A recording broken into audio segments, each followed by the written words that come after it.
Bienvenue dans Smart Bourse, votre émission quotidienne sur Bismart pour rester à l'écoute des marchés chaque jour, du lundi au vendredi à 17h si vous nous suivez en direct sur Bismart TV, émission que vous retrouvez chaque soir en replay sur bismart.fr ou encore en podcast sur l'ensemble de vos plateformes préférées. Au sommaire de cette édition ce soir, une fin de mois qui aura été un peu fébrile pour les marchés actions et notamment en Europe et particulièrement d'ailleurs pour le CAC 40 qui a été pénalisé par quelques poids lourds. On a vu les indices et notamment en Europe, je le disais, rendre une partie du rebond du mois de mai, voire l'ensemble de ce rebond pour l'indice CAC 40 qui pourrait bien terminer ce mois de mai à l'équilibre, voire sous l'équilibre. Pour le reste, on notera quand même que les indices américains restent toujours proches des records récents. La fin de mois un peu fébrile s'explique par un retour de volatilité sur les marchés obligataires. On a pu voir quelques tensions réapparaître à l'approche des prochaines réunions de banque centrale, à commencer par celle de la BCE la semaine prochaine, qui sera suivie par la Fed la semaine suivante. Et la volatilité obligataire s'est évidemment propagée au marché actions avec quelques histoires spécifiques à signaler. L'histoire compliquée du jour sur le marché américain, c'est Salesforce qui chutait de plus de 15% à l'ouverture du marché américain après la publication de ses résultats hier soir. Vous aurez les détails dans un instant avec Pauline Gratel. Et puis l'autre histoire du moment, c'est la thématique fusion-acquisition qui prend de l'ampleur. On a vu les deals majeurs dans le secteur de l'énergie fossile, le pétrole, avec l'exemple encore hier de ConocoPhillips sur Marathon Oil. Et puis le renouvelable n'est pas laissé pour compte également, puisque la surprise du jour vient du rachat de Neoen par le spécialiste canadien des infrastructures Brookfield, qui rachète pour l'instant un bloc majoritaire de plus de 53% et qui lancera une OPA sur le reste du capital au prix de 39,85 € par action, ce qui valorise Neoen à un peu plus de 6 milliards d'euros. Là aussi, les détails dans un instant avec Pauline Gratel.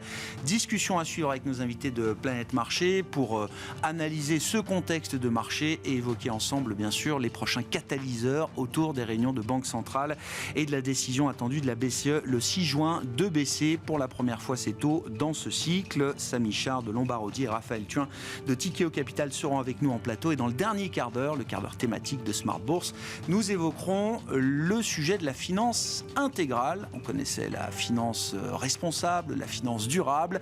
Il y a également, à côté de cela, la finance intégrale. Nous en parlerons avec le directeur associé de Credo Lending, Édouard Vieillefaux, qui sera en plateau avec nous à partir de 17h45.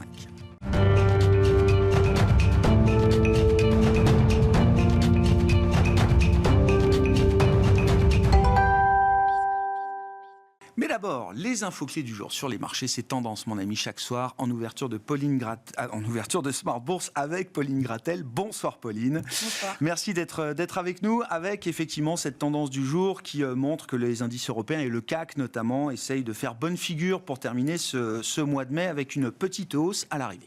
Oui, exactement, Grégoire. La Bourse de Paris tente de prendre du recul et de reprendre un peu plus des 2%, des 2% perdus cette semaine, mais reste quand même bien ancré sous les 8000 points.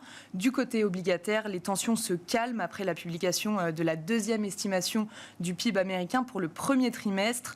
Initialement estimée à 1,6%, la croissance révisée s'établit à 1,3% et après 3,4% le trimestre précédent. Dans l'agenda macro, les investisseurs ont pris connaissance également du taux de chômage en zone euro pour le mois d'avril. Il ressort légèrement inférieur aux attentes, à 6,4% contre un taux à 6,5% en mars. Il renoue ainsi avec son plus bas niveau historique. Et puis je le disais, l'actualité des entreprises côté américain qui est marquée par la chute de Salesforce tout à l'heure à l'ouverture de Wall Street. Oui, le titre ouvre en baisse de 18% à Wall Street, sa plus forte chute depuis 2008. Le groupe a annoncé hier qu'il prévoyait la plus faible croissance de son histoire pour le trimestre en cours.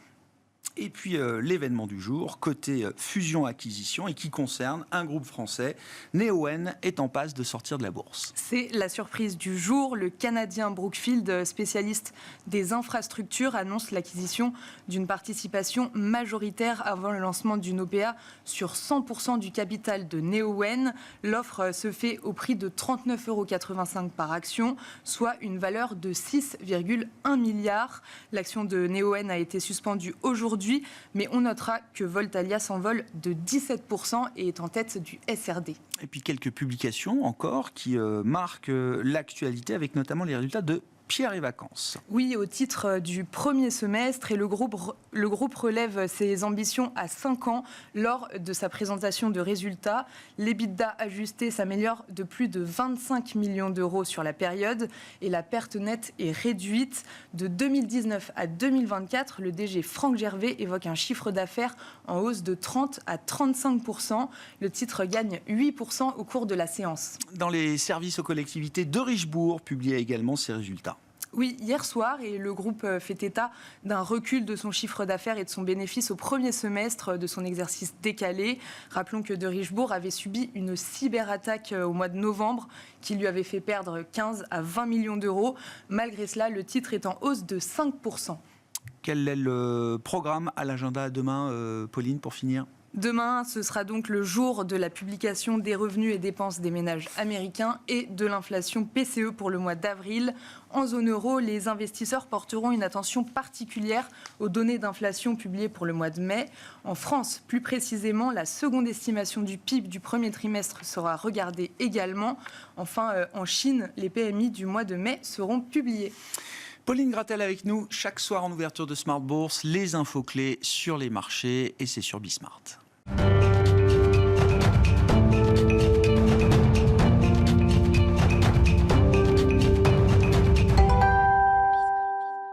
Deux invités avec nous ce soir pour décrypter les mouvements de la planète marché. Samy Char est à nos côtés, chef économiste de Lombardier. Bonsoir Samy. Bonsoir Grégoire. Merci beaucoup d'être là et merci à Raphaël Thuin d'être à nos côtés également. Bonsoir Raphaël. Ravi de vous retrouver. Vous êtes responsable des stratégies marché de capitaux chez Tikehau Capital. Bon, un mot des marchés, Raphaël. C'est vrai que je disais en présentation que la fin de mois est un peu fébrile. Alors, tous les marchés connaissent des sorts un peu divers. Le Nasdaq était encore porté sur des niveaux records il y a quelques heures et quelques jours à peine. C'est vrai qu'en Europe, on a eu le sentiment que non seulement ça patinait, mais que la dynamique s'était un peu essoufflée quand même à la fin de ce mois de mai.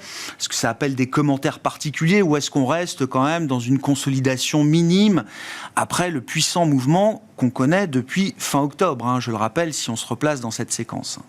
Ouais, il est peut-être un peu tôt pour utiliser les superlatifs. On n'est pas encore, on va dire, sur une dynamique de rotation très forte. Mais c'est vrai qu'il y a peut-être un sentiment de consolidation. L'année est spectaculaire, bien au-delà des attentes de tous à peu près. On a eu des actifs risqués qui ont été capables de performer sur la durée avec une linéarité remarquable, de se désensibiliser énormément de la discussion monétaire. Souvenez-vous, l'année dernière, la moindre inflexion de tonalité d'un banquier central ou d'un autre déclenchait des grands mouvements de marché. Aujourd'hui, c'est plus trop le cas, alors que pourtant des inflexions, on en a eu. Quand on regarde les anticipations de baisse de taux, quand on regarde les chiffres de l'inflation qui ont déçu, on aurait pu imaginer que le marché soit beaucoup plus sensible à cela. Il s'est positionné sur une dynamique assez différente autour de cette thématique de résultats, de bénéfices, de santé des entreprises, un peu de consolidation, une fin de semestre. Bon, tout ça ne semble pas encore aujourd'hui trop avant-coureur d'autre chose. On va être en revanche assez prudent sur le deuxième semestre. Évidemment, après une performance comme celle-ci, on est en droit de prendre un peu de recul et de se poser des bonnes questions. Les bonnes questions, elles vont tourner autour des grands facteurs qui ont porté les marchés. La dynamique de désinflation, elle s'essouffle. La baisse des taux d'intérêt, elle est aujourd'hui très bien intégrée, on vient d'en parler.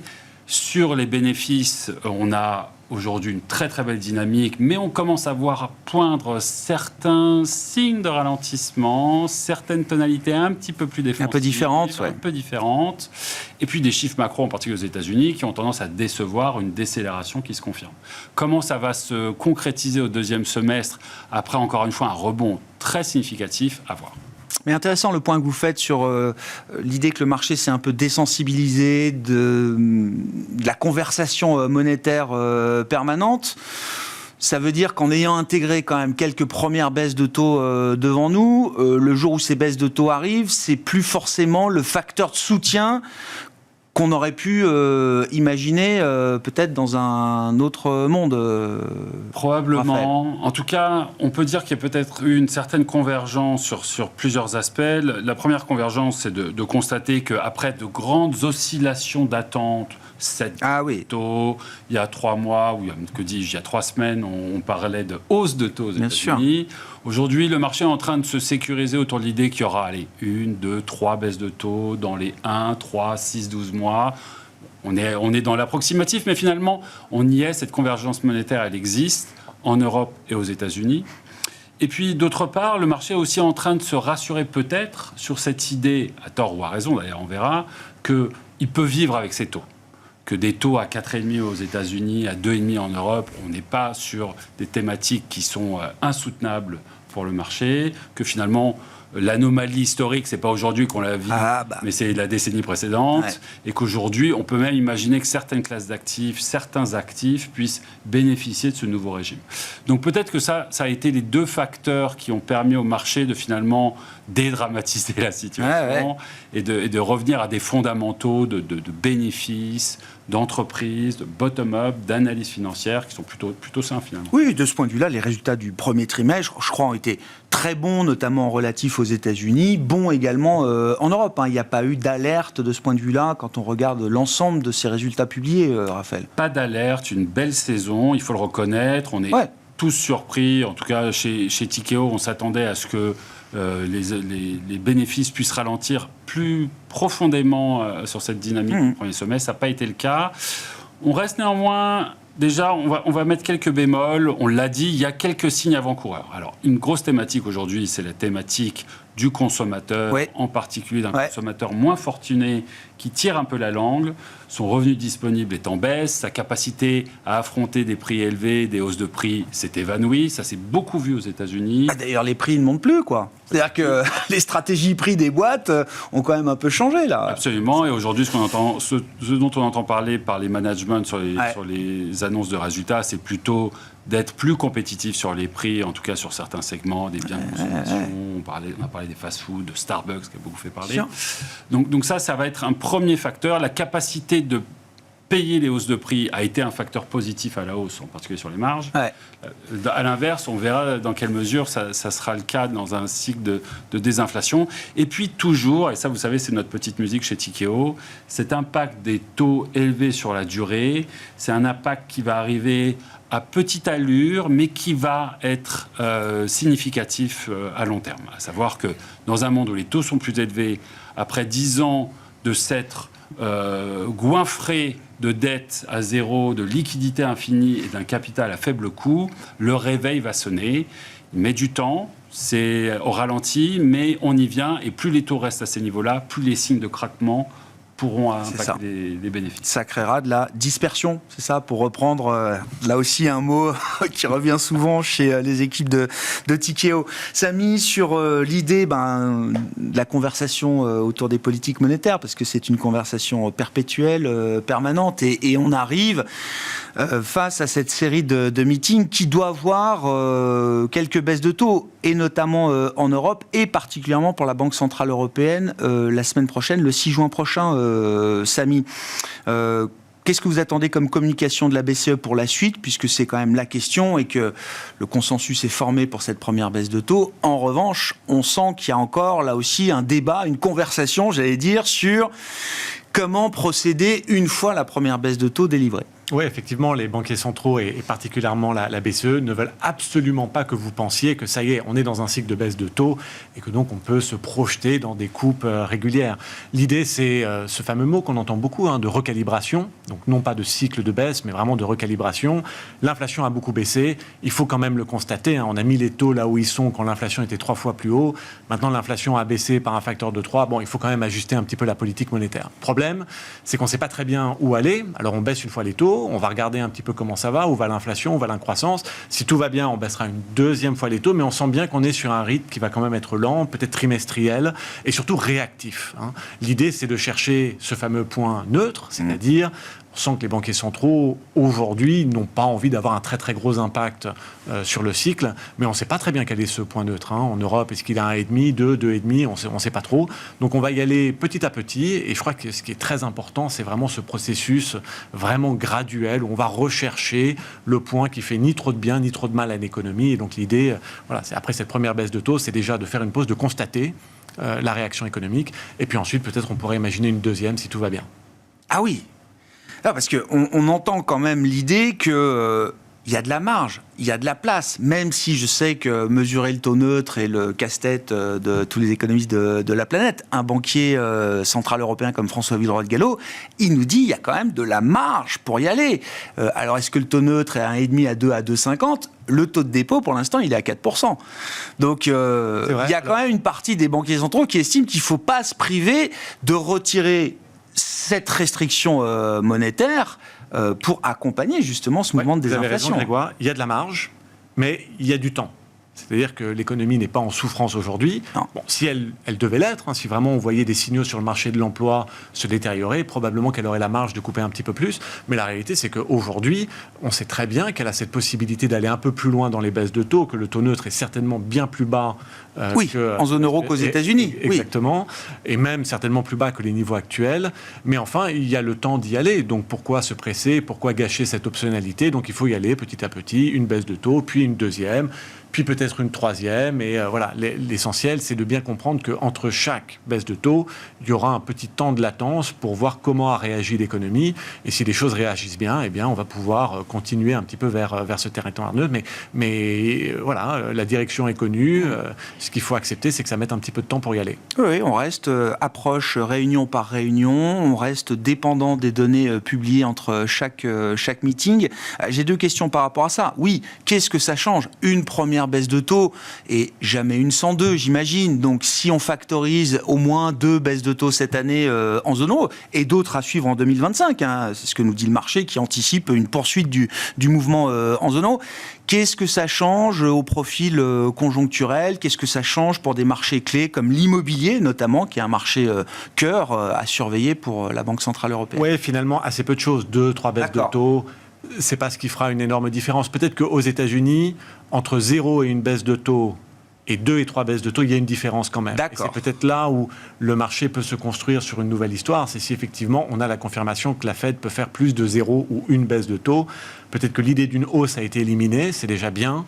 Mais il y a quand même toujours ce doute sur la capacité de la Réserve fédérale américaine à couper. Si ça venait se confirmer par les chiffres d'inflation demain, le rapport de l'emploi la semaine prochaine, le CPI la semaine d'après, ça permettrait quand même d'enlever un petit peu cette volatilité et puis cet inconfort qu'il y a dans le marché obligataire américain aujourd'hui.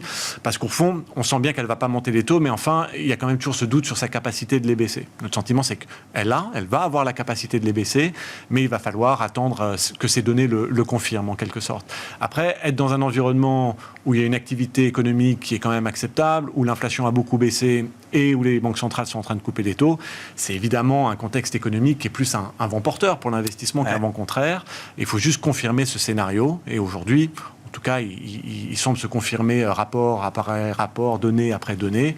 Donc on a une assise assez solide à ce niveau-là. Ouais. Et oui, ça va aider. Je reviens à la zone euro, mais ça va aider à magnifier un peu le décollage, le redécollage qu'on voit de la zone euro après 2 ans de quasi stagnation. On a là des petites pousses vertes qui commencent à mûrir. Est-ce que quelques baisses de taux de la Banque Centrale Européenne, ça aide quand même cet aspect-là ? C'est une partie très importante de l'histoire de ce cycle.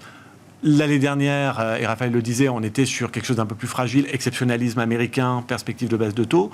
On aurait pu s'en sortir avec finalement des États-Unis qui ralentissent et qui se mettent à stagner comme le reste. Et en réalité, on s'en sort plutôt par le haut, avec le reste du monde qui retrouve un petit peu de couleur.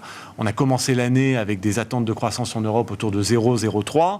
Aujourd'hui, le consensus est à 0,7. Nous, on est plutôt autour de 1%. Donc effectivement, on voit que le reste du monde est en train finalement alors peut-être pas de rattraper la capacité il restera un écart peut-être. Il restera un écart, mais quand même. En tout cas, en termes de dynamique, la réduction de l'écart s'est fait plutôt par le haut pour la zone euro, pour le Royaume-Uni, même pour la Chine d'une certaine manière. Donc on sent quand même ceci qui est là, avec les baisses de taux qui sont importantes quand même pour ces secteurs qui ont beaucoup souffert. Alors, vous parlez d'immobilier, mais il y a mine de rien le manufacturier, il y a aussi le commerce mondial a été en contraction quand même pendant 18 mois. Donc le fait qu'on retrouve ces secteurs-là durement touchés en expansion, encore une fois, c'est pas une reprise en V et c'est pas une très très forte expansion, mais mieux vaut voir ces secteurs revenir en expansion que rester en contraction. Donc on a du mieux globalement, et ça permet peut-être aussi une forme de rotation dans les marchés. Mieux vaut voir quelque part les marchés s'agrandir dans leur capacité à performer plutôt que de rester très très concentrés. Là, il y a quelque chose qui est en train de se passer qui permet de le penser. Et sur le degré de divergence entre la Fed et la Banque Centrale Européenne, on a compris que la BCE allait y aller la première. Peut-être que la deuxième baisse de taux de la BCE, si elle se fait en septembre, se fera également en l'absence de la Réserve fédérale américaine.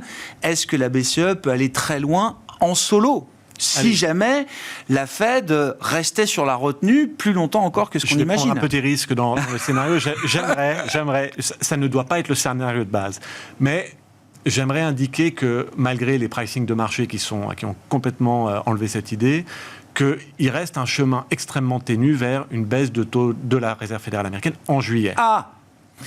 Alors bien sûr que ça ne devrait pas être le scénario de base, mais je vous rappelle qu'il a fallu 3 rapports d'inflation plutôt chauds, donc janvier, février, mars, pour changer un petit peu la dynamique et la perception. On aura 3 rapports d'inflation complets avant le FOMC de juillet, qui est le 31 juillet. Donc on a déjà eu celui d'avril, on verra celui de mai, on verra juin. Avril a rassuré ? Avril a plutôt rassuré. On a un rapport de l'emploi qui a plutôt rassuré. On a le PCE demain, on verra. Mais enfin, il faudrait vraiment que tout aille bien. Je comprends. Mais il ne faut pas enlever cette possibilité que finalement tout aille bien et qu'on ait 3 rapports d'inflation plutôt favorables qui laissent ouvert la possibilité d'une première baisse de taux en juillet pour la Réserve fédérale américaine. Et si c'est pas juillet... Et donc ça veut dire que la divergence entre la Fed et la BCE serait encore moins marquée que ce qu'on imagine aujourd'hui. Exactement. Peut-être même pour complexifier le sujet du débat de la Fed, le timing de la Fed, il y a aussi une histoire de fenêtre. C'est-à-dire que avec les élections, bien sûr. Les élections arrivent. Probablement que les banquiers centraux aux États-Unis n'ont pas envie d'aller trop vite pour pas avoir à se décrédibiliser si demain ils devaient remonter leur taux, parce que non, finalement, l'inflation n'est pas complètement vaincue. Premier scénario, pas aller trop vite. Deuxième scénario, trop attendre. Vous arrivez près des élections, et au moment des élections, la pression sera élevée, et l'envie d'appuyer sur pause et de laisser les élections se dérouler sera grande. Donc, outre les considérations macro-inflation, il y a malgré tout, même si officiellement ça ne fait pas vraiment partie de l'équation, il y a malgré tout une inconnue politique sur l'équation de la Fed. Un aspect tactique même. Donc ça veut dire quand même, si on n'y va pas en juillet, ça peut être compliqué. Septembre, novembre, c'est vraiment au lendemain de l'élection américaine, et dans le meilleur des cas, en imaginant même qu'on ait les résultats le 5 au soir, ce qui ne sera pas forcément évident. Après, ça repousse à décembre. Ça veut dire qu'il faudrait que la Fed, quand même, entre aujourd'hui et décembre, se dise... J'aurais pas besoin de baisser mes taux dans cette période-là, quoi. Oui, il y a un calendrier à garder en tête, mais ça ne doit pas être le facteur premier. Non. Le facteur premier, c'est est-ce qu'on aura 3 rapports d'inflation qui permettent à la Réserve fédérale américaine d'avoir plus de confiance sur la trajectoire qu'est en train de prendre l'inflation. Et c'est ça qu'il faut avoir en tête. Et le rééquilibrage qu'on voit sur le marché du travail, ça peut suffire à garantir ou à entériner l'idée que oui, le mouvement de désinflation est bien toujours en place aux États-Unis. Mon sentiment, c'est que dans la tête des banquiers centraux, le facteur dominant, c'est la croissance salariale. Et cette croissance salariale, elle indique une inflation finalement non disruptive entre 2 et 2,5, même aux États-Unis. Maintenant, c'est pas suffisant. Les banquiers centraux doivent avoir la preuve par les chiffres d'inflation eux-mêmes. Mais très clairement, si on sent Jérôme Powell, on sent aussi Christine Lagarde, on sent Philippe Lane, le chef économique de la BCE, finalement assez serein sur les perspectives d'inflation, c'est parce que la dynamique des salaires est favorable. Et c'est effectivement le facteur dominant ici. Ce qu'il faudrait éviter, c'est de voir des salaires qui rebondissent aux États-Unis. C'est pas ce qu'on voit, c'est pas ce que les indicateurs économiques avancés, par exemple les taux de démission semblent indiquer, mais ça c'est un facteur très très important, sauf que dans la communication, ce serait probablement pas suffisant, il faudrait que ce soit accompagné de 2-3 bons rapports d'inflation qui permettraient finalement de clore le débat. Qu'est-ce que ça change, ces histoires de baisse de taux, notamment quand on regarde peut-être les flux? Alors, on a vu des flux, évidemment, historiques allant vers les produits monétaires, les produits très courts, les comptes courants, les comptes à terme, etc. Raphaël, est-ce que quelques baisses de taux devant nous, par exemple en Europe, est-ce que ça provoque un mouvement de flux, au moins en partie, en sens inverse? C'est-à-dire des sorties de produits monétaires avec la question de savoir où ces flux peuvent aller aujourd'hui. Ouais.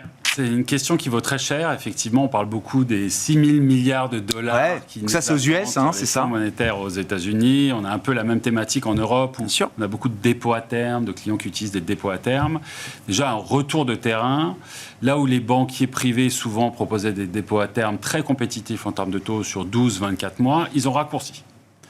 Parce que, évidemment, bien sûr, oui, ils ne sont pas fous. Oui. Taux, on ne va pas s'engager sur du 12 ou du 24. Bien sûr. Donc, si vous voulez avoir des dépôts à terme compétitifs, il va falloir raccourcir vos maturités. Donc là, on est déjà sur un début d'explication. Quand les taux vont baisser, toutes ces options monétaires ou à terme seront moins attractives.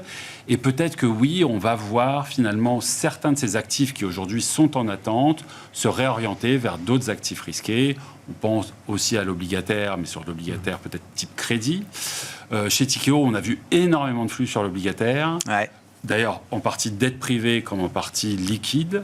Des flux sur des clients qui se redéployaient pour sécuriser par exemple des taux sur le long terme, avec par exemple des fonds datés. Bien sûr. Ça a été une vraie thématique. Donc, chacun a en tête aujourd'hui que les taux risquent de baisser dans ces conditions. La fenêtre, c'est aujourd'hui, c'est maintenant. Donc, ça, c'est une première chose. Même sur des stratégies de duration courte qui avaient beaucoup souffert en termes de flux l'année dernière, avec cette idée qu'il fallait rallonger de la duration. Le pivot arrive, c'est maintenant qu'il faut rallonger. Oui. Aujourd'hui, elles sont redevenues attractives pour beaucoup de clients qui se disent que finalement, cette thématique de taux, on est en train d'être sur un point d'inflexion, mais qu'il n'y aura pas beaucoup de baisse derrière nous et que finalement, plus besoin de rallonger. Donc, on commence à voir des petits flux arriver pour s'adapter à ce nouveau régime. Je pense que la réalité, en tout cas de notre point de vue chez Tikehau, c'est qu'il va falloir s'habituer à un monde où on est sur des taux d'intérêt qui vont être élevés sur la durée, que, encore une fois, l'anomalie, elle est derrière nous plutôt que devant nous. Quand vous dites élevé, ça veut dire, oui, des taux positifs, normaux, pas ce qu'on a connu dans une période où les taux étaient même négatifs, c'est ça Tout à fait, voire même de dire que les taux, là où ils sont, ils reflètent finalement une réalité, un nouveau régime d'inflation plus élevé, plus structurel, que cette inflation, elle ne reviendra pas là où elle était, que ça contraindra la main des banquiers centraux et que dans ces conditions, des taux à, encore une fois, 2,5, 4,5, donc ça c'est les taux longs en Europe et aux États-Unis. Voire même plus haut, et on commence à entendre des gens très intelligents, Jamie Dimon, pas plus tard qu'hier, qui appellent pour des taux plus élevés sur le long. Donc on pourrait voir une repentification par le long, on verra. Mais en tout cas, sur le court, on commence à être assez proche d'un peut-être un nouveau régime, et que dans ces conditions, il va falloir adapter ses allocations pour prendre en compte qu'aujourd'hui, les taux sont peut-être partis pour rester élevés. Sur cette mécanique de flux qu'on peut imaginer, anticiper, qu'est-ce que vous dites, Samy? Et puis effectivement, est-ce que la partie longue des courbes obligataires profitera également du mouvement des baisses de taux courts qu'on attend, ou est-ce que c'est pas aussi évident que ça aujourd'hui? Oui, peut-être que les 2-3 baisses de taux que vous mentionnez, elles ne changent pas énormément pour les marchés actions, mais elles changeraient définitivement beaucoup de choses pour les marchés obligataires. Effectivement, ça permettrait quand même d'ancrer cette histoire de, les taux on a vu le pic des taux, et maintenant le risque est plus asymétrique, c'est-à-dire qu'il y a plus de chances que les taux baissent que plutôt les taux montent, que peu importe la maturité sur la courbe. Et donc effectivement, ça pourrait ramener une partie de ces flux sur les marchés obligataires. C'est effectivement là-dessus qu'on compte. On reconstruit un petit peu des portefeuilles de crédit, des portefeuilles obligataires diversifiés. Il me semble que c'est un assez bon moment pour ancrer sur ces et sécuriser ces niveaux de rendement élevés. Où est-ce que tout ça pourra atterrir? Oui, plus haut que les taux négatifs ou les taux à zéro qu'on a pu connaître ces derniers temps. En revanche, je pense que là, il y a de la divergence qui va se faire. En Europe, j'ai du mal quand même à penser que les conditions économiques de moyen terme sont à ce point-là changées. On pourrait imaginer des taux autour de 3% et au-dessus. Donc plus que 0, oui, plus que le moins 0,5 qu'on avait, tout à fait. Mais d'un autre côté, la réalité de la croissance potentielle, la réalité géopolitique, c'est pas forcément très très favorable pour des taux très élevés en Europe. Aux États-Unis, je trouve que ce qui change, et ce que j'aimerais bien voir en Europe, mais ce qu'on ne voit pas en Europe, c'est cette dynamique d'investissement. Et c'est vrai qu'on a du CAPEX aux États-Unis, on a de l'investissement public, ça peut tirer des taux un peu plus élevés aux États-Unis. Je trouve que ce narratif est vrai pour les US, mais l'Europe, quand même, il y a toujours ces doutes, cette lenteur, la volonté de ne pas trop y aller au niveau fiscal, parce qu'on a encore peur, parce qu'il y a toutes ces questions encore sur le cadre fiscal qui n'est pas défini. Les Américains, ils ne se posent pas la question, ils y vont. Et résultat, je trouve qu'il y a une plus grande vélocité économique là-bas. Le fiscal compte énormément. La politique budgétaire, la volonté d'investir, le fait de ne pas toujours avoir peur des côtés négatifs de la dette, mais aussi de le voir comme un moyen d'investir et de soutenir la croissance de moyen terme. Il y a moins de débats là-bas qu'ici, et finalement, c'est une leçon dont on devrait en tout cas être attentif, parce que ça nous manque un peu ici. Oui. Et cette partie du polysémique, à savoir la politique fiscale ou budgétaire, Samy, ça va être aussi un déterminant des politiques monétaires devant nous. Enfin, je veux dire, parce que vous dites en Europe, on hésite à y aller, mais enfin, non seulement on hésite à y aller, mais en plus, on a remis des règles budgétaires qui sont quand même relativement strictes. Certains économistes m'expliquent qu'elles sont même plus strictes que les règles précédentes, ou en tout cas qui peuvent nécessiter ou obliger à faire des ajustements plus importants pour certains États quand ils sortiraient de ces règles. Bon, la question du budget européen, évidemment, on peut élaborer dessus pendant des heures. Le fait est, c'est que pour l'instant, il n'y en a pas. Donc on va avoir quand même une impulsion un peu plus négative même en termes de fiscal et de budgétaire en zone euro dans les 12-18 prochains mois. Grégoire, on est à un moment très important de l'histoire économique. Depuis 25 ans, on a fait la promotion du libre-échange, donc de l'ouverture des marchés, et d'une forme de conservatisme fiscal. Aujourd'hui, ce qu'on voit, et quelque part, l'Europe est toujours là-dedans. On croit au libéralisme, et puis on fait un petit peu attention aux règles fiscales. Les Américains ont basculé dans une forme de protectionnisme de leur marché, et d'ambition fiscale. Il faut voir, les Chinois sont un peu là-dedans aussi. Ils protègent leur marché et ils ont une vraie stratégie industrielle. Donc la grande question pour l'Europe, c'est qu'est-ce qu'on fait ? Est-ce qu'on va être les seuls à croire au libéralisme et au dogmatisme fiscal, ou est-ce qu'on va suivre un petit peu les deux autres blocs qui ont complètement changé de philosophie économique aujourd'hui ? Ils sont en train de nous donner des leçons. Si on est les seuls à croire dans le fait d'avoir un marché ouvert et à faire attention sur les dépenses publiques et l'investissement public, alors que les autres, eux, sécurisent leur marché et sont un peu plus ambitieux au niveau de l'investissement, on va perdre la bataille économique. Et j'ai l'impression qu'en Europe, c'est difficile d'avoir ce débat et de se dire, est-ce qu'on ne doit pas changer de philosophie économique ? Ce qui prévalait les 30 dernières années, aujourd'hui, n'a plus lieu de tenir. On est dans un monde différent, on a une vraie logique de bloc, on sécurise son marché domestique. Ce sont des leçons importantes et j'ai le sentiment qu'on a du mal à comprendre qu'il y a un vrai changement à ce niveau-là. Intéressant, Raphaël, parce que ce que les économistes ne voient pas encore en Europe, l'investisseur, lui, il commence à voir cette thématique d'investissement autour de la souveraineté européenne arriver. Par petites touches sur certaines thématiques ou certains secteurs particuliers, il y a quand même quelque chose qui change, en tout cas avec le regard d'un investisseur, par exemple. Absolument. C'est le thème que vous défendez chez Tikehau, là, aujourd'hui. Tout à fait. Selon nous, c'est l'émergence d'une méga-tendance. Voilà les termes qu'on emploie, à savoir qu'effectivement, aujourd'hui, les blocs s'outillent, s'arment, déploient des grands montants de capitaux publics, y compris d'ailleurs en Europe, pour justement se rendre plus autonomes, plus résilients sur des grands secteurs stratégiques. La défense est l'exemple évident, en particulier en Europe, où il y a un phénomène de rattrapage qui doit bénéficier aux entreprises européennes. On va parler de la pharma, où le réveil a été brutal à l'heure du Covid lorsqu'on cherchait du Doliprane. Aujourd'hui, on cherche à se rendre plus résilient.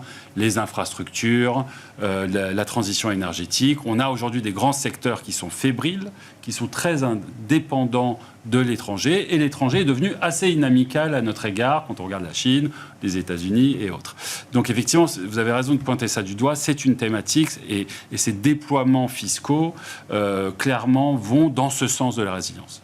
Là où on va avoir quand même un questionnement, parce que vous soulignez ce point avec beaucoup de précision, effectivement, le dogmatique fiscal, c'est devenu une thématique aujourd'hui de marché. La résolution qui pourra s'en faire, elle se fera aussi peut-être à travers la dimension taux d'intérêt et capacité du marché à absorber ces déficits. Et c'est quelque chose dont on parle finalement assez peu aujourd'hui, ou en tout cas pas suffisamment à notre goût. Les déficits explosent, alors surtout aux États-Unis, mais c'est vrai qu'en Europe, on les laisse un peu filer quand même. Je crois que ce mois-ci, c'est le mois d'émission d'obligations souveraines européennes le plus élevé. Le plus important ? D'accord. Et on parlait de potentiel pour les taux longs d'augmenter, avec les montagnes de dettes à émettre pour financer ces déficits, la capacité d'absorption du marché au taux actuel pose question. Parce qu'il y a beaucoup plus d'offres, d'une part, et elle arrive, elle est là. Et de moins en moins de demandes, parce qu'aujourd'hui, beaucoup d'acteurs, d'investisseurs sur ces dettes souveraines, en particulier américaines, se détournent vers d'autres options. La résolution, c'est par le prix. Et le prix, c'est le taux d'intérêt. Donc là aussi, ça va être un facteur de marché. Peut-être qu'on va en parler de plus en plus à l'approche des élections américaines. La thématique du déficit est une thématique importante sur ces élections. Vous l'avez très bien dit, le candidat Biden est un candidat interventionniste. Je crois que le New York Times le comparait à Keynes hier ou avant-hier. J'ai pas vu ça. Et à Roosevelt. D'autre part, on a le président Trump qui a des grandes ambitions en termes de baisse de taux. Tout ça n'est pas bon pour les déficits. Et pour les détenteurs d'obligations de long terme, on est en droit de se poser la question. Oui. Je constate à ce stade que les émissions en Europe se passent plutôt bien, voire très très bien. C'est parfois un peu plus fébrile, pour reprendre cette expression, sur des émissions et des enchères du Trésor américain. Cette semaine, on a des émissions qui ont été jugées un peu faiblardes, par exemple, à nouveau. Alors, je suis peut-être un tout petit peu moins inquiet que Raphaël sur cette question de la capacité d'absorber ces émissions-là. Pour moi, le déficit qui compte, c'est pas le déficit public, c'est le déficit courant, celui de la balance des paiements. Parce qu'une économie n'est pas uniquement la réalité du public. Si les acteurs privés ont beaucoup d'épargne et sont capables d'acheter et d'absorber cette émission publique, ça va bien. Bon, ça tombe bien, il y a un solde qui est fort connu qui nous permet de mesurer ça, qui est le solde courant. Vous savez que, par exemple, l'Espagne, voire les États-Unis avaient un solde courant très déficitaire au moment des grandes crises qu'on a pu vivre il y a 15 ans. Aujourd'hui, tout le monde est à l'équilibre ou au-dessus. Donc ça veut dire que oui, on a un secteur public qui est certainement très expansionniste, mais on a un secteur privé qui est très très vertueux et donc il y a une grande capacité d'absorber ces déficits publics. Je reviens à mon monétaire, mais tout ce qu'on a mis sur des produits monétaires qui, à un moment, pourra aller s'investir et pourquoi pas acheter de la dette.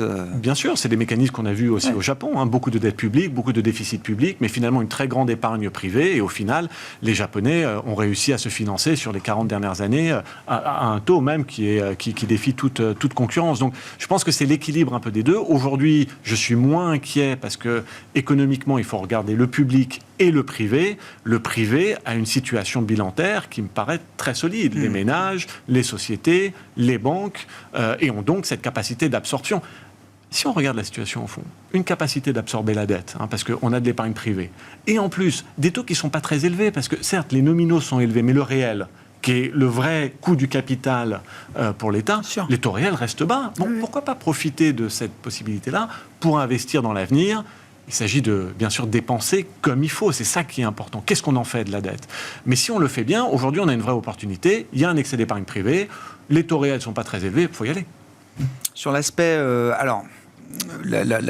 l'économie ou de la politique, on a une série d'élections importantes, il y a les européennes, les élections au Royaume-Uni également, n'oublions pas, et puis cette élection américaine du 5 novembre. Biden-Trump, avec le prisme macro, comment vous regardez aujourd'hui la situation? Est-ce qu'il y a des différences? Est-ce qu'il y a des points évidemment de convergence? C'est les États-Unis d'abord, toujours, mais est-ce que pour le marché, pour des investisseurs, est-ce que c'est une situation qui peut être différente selon le résultat de cette élection? Oui, j'aime bien votre question, Grégoire, et ça rebondit un peu sur ce que disait Raphaël. On pointe souvent la différence entre les deux candidats, mais finalement, moi, ce qui me marque le plus, c'est les similitudes. Ils sont tous les deux très bien ancré dans cette histoire contre les Chinois. Donc il y a vraiment une logique de bloc. On sent que les Américains, tous, démocrates, républicains, adorent cette confrontation de blocs. L'aspect puissance, est défendu. Compétition stratégique avec les Chinois, ils adorent. Donc ça, on le sent très fort dans les tarifs, dans les relations commerciales. Et je trouve aussi, probablement pas un très grand appétit pour la réduction des déficits et la réduction de la dette. Donc là-dessus, il y a des similarités qui sont importantes. La manière est très différente. C'est surtout ça qui va beaucoup changer. Je suis déjà fatigué à l'idée de devoir me réveiller tous les matins en regardant toutes les déclarations. Est-ce qu'il reviendra sur Twitter ? Voilà, évidemment. Mais sinon, c'est vrai que ce qui me marque le plus, c'est que finalement, l'Amérique est engagée dans une vraie philosophie économique là, qui est cette logique de bloc, le fait de faire un peu plus de dépenses fiscales pour, encore une fois, solidifier, augmenter la résilience de l'économie américaine. Et ça ne changera pas, peu importe le candidat. Dans cette perspective-là, de logique de bloc, avec l'élection américaine qui arrive, est-ce que les élections européennes du 9 juin peuvent être un market mover, comme on dit, Samy? Est-ce que ça peut avoir de l'intérêt pour les investisseurs? Est-ce que ça peut faire bouger le marché? Je ne sais pas, mais... Ça va probablement pas faire du bien. Ouais. Maintenant, quant à faire énormément de dégâts, c'est vrai qu'il faut être conscient des logiques de force en Europe. Je veux dire, oui, le bloc central restera majoritaire. Hein. Et puis, la décision politique reste dans le Conseil, plus que dans la Commission. Ce sont les États membres, les gouvernements nationaux qui font vraiment la politique économique.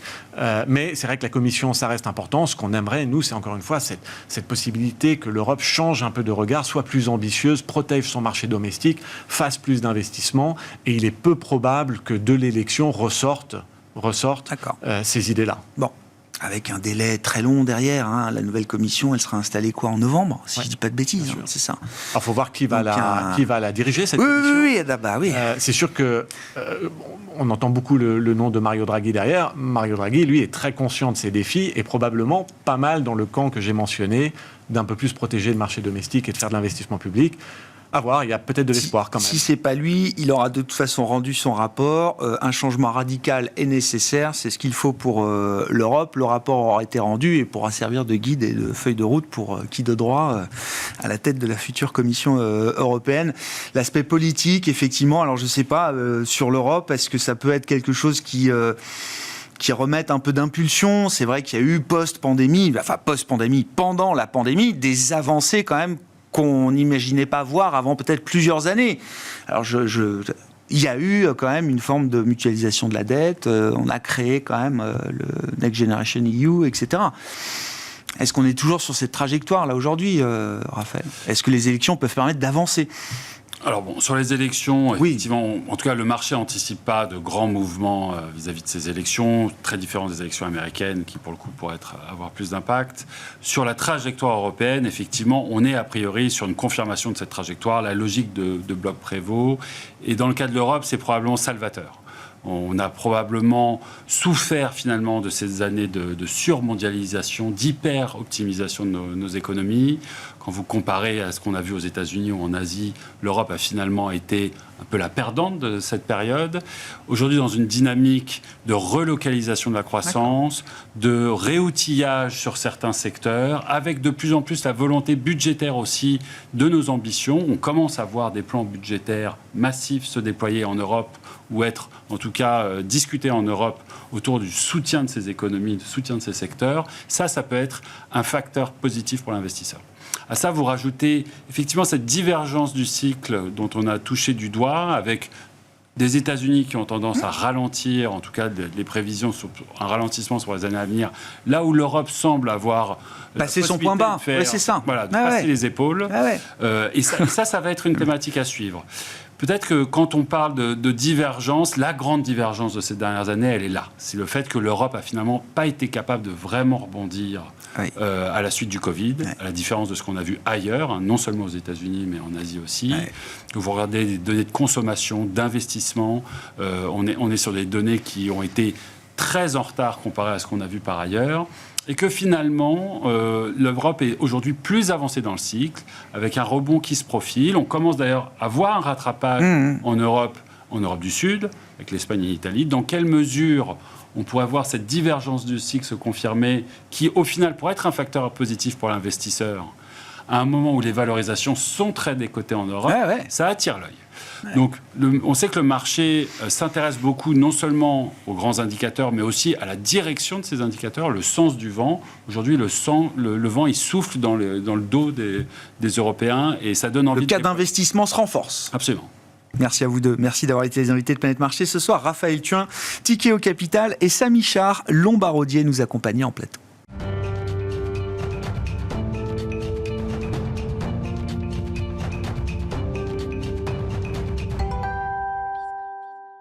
Le dernier quart d'heure de Smart Bourse, chaque soir, c'est le quart d'heure thématique et le thème ce soir, c'est celui de la finance intégrale. Nous en parlons avec Édouard Vieillefaux, qui est directeur associé de Credo Lending, à mes côtés en plateau. Bonsoir Édouard. Bonsoir Grégoire. Merci beaucoup d'être là. Alors, je connaissais déjà la finance durable, la finance de transition. Je suis pas sûr de bien connaître la finance intégrale.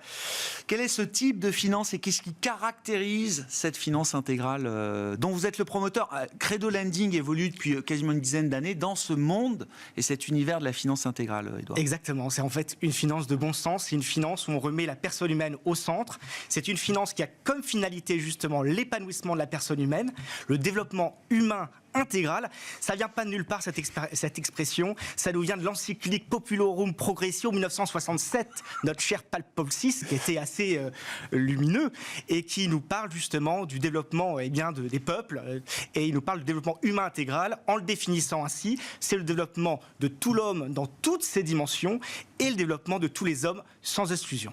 On le dit sérieusement, Édouard. Il y a toujours eu, je crois, depuis que la finance existe, une finance qui a suivi les préceptes, ce qu'on appelle la doctrine sociale de l'Église.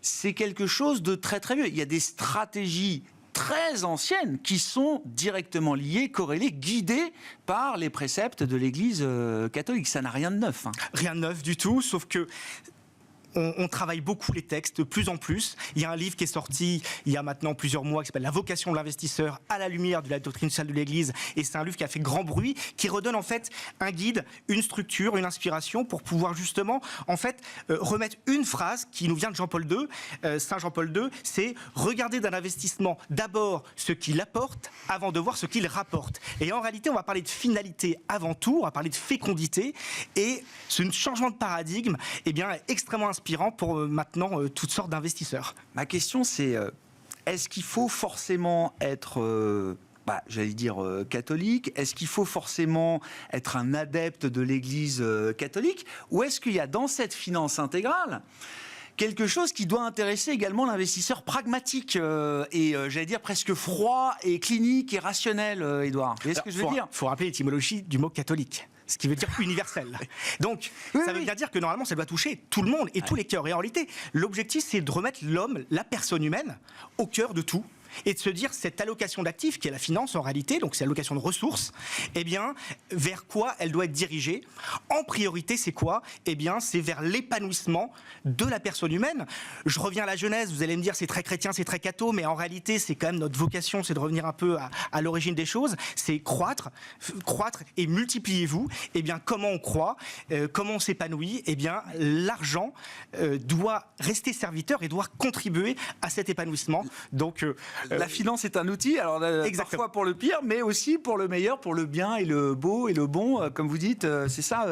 Non, mais au moment où on parle d'extra-financier, de quête de sens permanente, je trouve que c'est intéressant de rappeler qu'il y a déjà une finance qui s'intéresse à autre chose que simplement le rendement financier, et ça depuis très très longtemps. Complètement. C'est vrai que les premiers fonds éthiques, il y a des années 80, c'est notamment Mescart, la société de gestion qui est bien connue avec ses fonds de partage. Et avec Credo Lending, on est sur du non-coté, on est sur du circuit court de l'investissement, on appelle ça de la finance de proximité. On va directement financer des congrégations religieuses, des diocèses, mais aussi beaucoup de secteurs, notamment dans l'économie sociale et solidaire. Et c'est des projets qui parlent beaucoup parce qu'on voit que l'humain est vraiment au cœur. Donc, on remet l'humain au milieu de cette finance. Et cette journée de la finance intégrale dont on va parler, réunit très large. On a des chefs d'entreprise. Parce que du CAC 40. La finance intégrale amène sa journée. Donc c'est la 3e édition de la journée de la finance intégrale ce lundi 3 juin, c'est ça? C'est mardi 4 juin. Mardi 4 juin, autant pour moi, Édouard, je révise mon agenda. Mais justement, de quoi on parle et qui vient s'intéresser justement à cette journée, cette 3e édition de la journée de la finance intégrale? C'est la 3e édition, ça se déroule au Théâtre de la Madeleine à Paris, dans un super beau lieu. On attend 500 personnes. C'est pour les acteurs de la finance, donc tous les professionnels de la finance et tous les décideurs.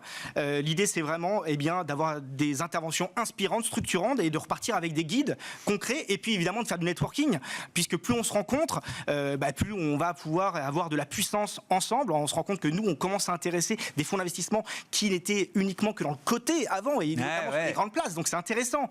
On arrive, et notamment on a une approche aussi sur l'extra-financier qui complète en fait les grilles, on va dire institutionnelles. Standardisées, donc, oui. c'est très intéressant. Voilà, on a un peu le petit supplément d'âme entre nous. Et donc dans cette journée qui est structurée en 3 parties, c'est une après-midi-soirée en réalité qui commence à 14h30. Première table ronde, on va proposer, et c'est unique, un guide pratique de l'investissement intégral. Donc on va apporter du fond, bien sûr, et des vrais critères de discernement, un outil pour que chacun, donc que ce soit le gérant de fonds, que ce soit l'investisseur lambda, eh bien, par quoi il doit passer comme étape pour chercher une seule chose, c'est faire le bien, et même, j'irai même plus loin, c'est l'intégralité, c'est la finance intégrale, c'est bien faire le bien avec son argent. Vous allez au-delà même du financement participatif, qui est l'expertise cœur historique de Credo Lending, puisque vous lancez, alors c'est en partenariat avec de Lubac Asset Management, un fonds de dette privée, qui est aussi un fonds de partage, c'est ça, Édouard? Alors, moi, je veux bien qu'on s'intéresse quand même un peu à l'aspect financier. Qu'est-ce qui caractérise cette stratégie autour de la dette privée? C'est en plus un marché chaud. La dette privée, aujourd'hui, c'est quelque chose qui monte, c'est une classe d'actifs qui est amenée sans doute à connaître, qui connaît déjà et qui va connaître sans doute une croissance importante. De quoi on parle? Dans quoi est-ce qu'on investit à travers cette stratégie et ce produit, Édouard? Et puis, termes d'espérance de rendement aussi. Ça m'intéresse d'avoir quelques ordres de grandeur. Il faut lier les deux. Marche pas l'un sans l'autre. Donc c'est lié avec visibilité, vous allez le voir, lisibilité, le sens et le rendement pour faire le bien. Comment fait-on? Eh bien d'abord, on a une vocation, c'est aller chercher justement, grâce au fonds qu'on va investir, l'épanouissement de tout l'homme, dans toute son intégralité, à travers 5 épanouissements pour entrer dans le détail. Épanouissement physiologique, épanouissement environnemental, épanouissement relationnel évidemment, intellectuel et puis spirituel. Ouais. C'est aussi une verticalité pour nous qui est importante. Mais au-delà de ça, on est avec Credo Lending assez experts dans de la dette privée depuis maintenant 10 ans. Donc on a un écosystème de porteurs de projets, d'émetteurs, qui sont notamment des congrégations religieuses, des diocèses, mais aussi l'économie sociale solidaire, des foncières. On a beaucoup d'émetteurs et qui émettent de la dette, donc par notre intermédiaire, puisque nous avons un agrément qui permet de le faire.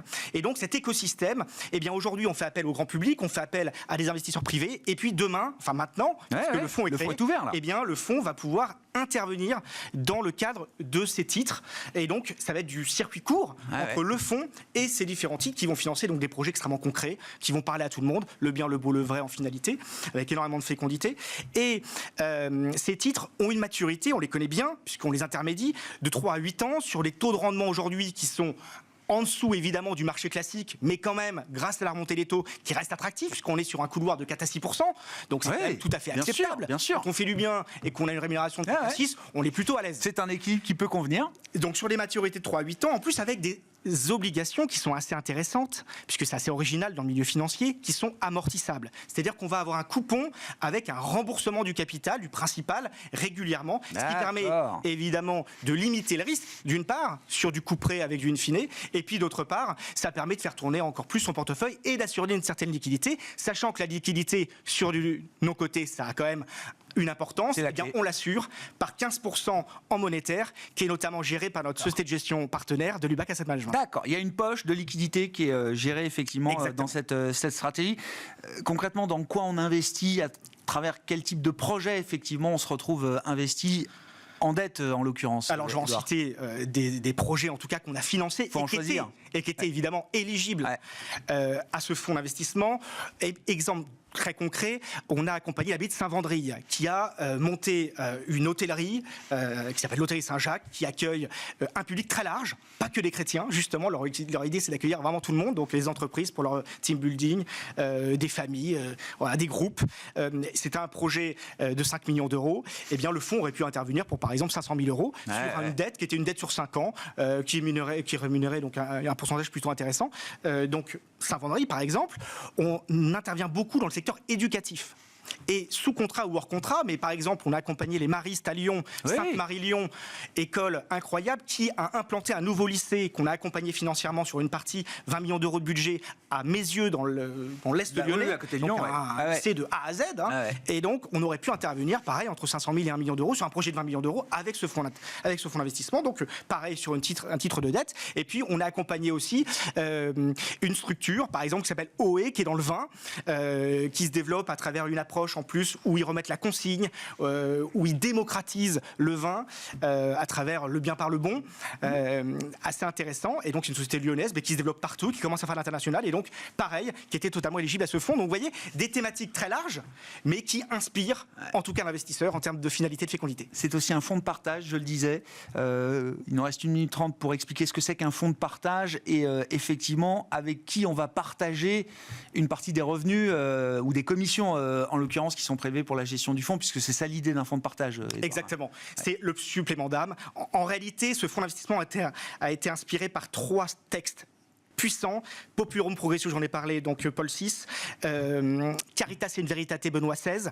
Et justement, il dit qu'il faut intégrer le cœur, l'amour dans la finance, on va le voir, et donc le fonds de partage justement y répond, et puis évidemment Laudato aussi, avec cette maison commune et cette centralité de la personne humaine qui doit être au cœur de tout. Donc on essaie d'y répondre à travers ce fonds, et donc le fonds de partage, c'est en réalité la société de gestion, en l'occurrence ici de l'Ubac Management, qui va reverser la moitié de ses commissions de gestion annuelles à un fonds de dotation que l'on a créé ensemble, qui s'appelle le fonds de dotation Credo Lending. On n'a rien inventé. Et ce fonds de dotation Credo Lending va financer en dons tous les projets de l'écosystème Credo Lending qui sont sans but lucratif, qui ont besoin de financement par le don. Exemple très concret, l'abbaye de Saint-Vendry a un projet complètement fou. Ils sont en train de reconstruire l'aile Est, 12 millions d'euros de travaux. Eh bien, ce fonds va être heureux de participer. L'abbaye de Lérins, pareil, a un projet incroyable avec sa tour monastère qui est unique au monde. Eh bien, le fonds de dotation Credo Lending va être partie prenante de tous ces projets incroyables. Voilà, donner du sens à votre finance, vos investissements, c'est un leitmotiv et la finance intégrale y répond. Merci beaucoup Edouard. Edouard Vieillefaux qui était avec nous, directeur associé de Credo Lending, avec cette soirée de la finance intégrale, 3e édition, ce 4 juin à Paris au Théâtre de la Madeleine. Edouard Vieillefaux qui était l'invité de ce quart d'heure thématique de Smart Bourse ce soir sur Bismart. Merci.